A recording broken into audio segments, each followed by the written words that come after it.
আসসালামু আলাইকুম। সকলকে পবিত্র রমজান শরীফের অভিনন্দন। আশা করি আপনারা সব ভালো আছেন। কে বলেছে মোদি বিশ্বগুরু?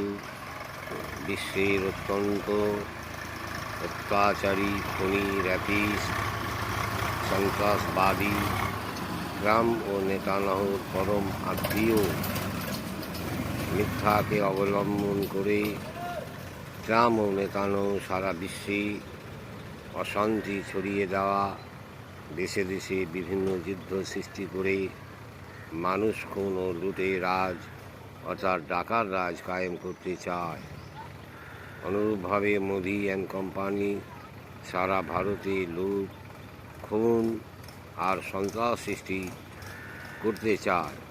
সারা দেশের মানুষকে লুট করছে, মানুষে মানুষে বিভেদ সৃষ্টি করছে, বিভিন্ন দাঙ্গা ও খুনের পরিকল্পনা করছে, পবিত্র মসজিদ কবরস্থানগুলি ধ্বংস ও লুট করার, দখল করার চক্রান্ত করছে, দেশ বিক্রি এবং দেশের মানুষকে দাসে পরিণত করার চেষ্টা করছে।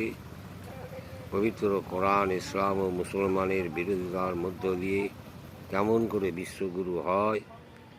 মোদি বিশ্ব হত্যার ঘাতক ও চেলা, তাই নয় কি? গাজওয়া হিন্দ জিন্দাবাদ।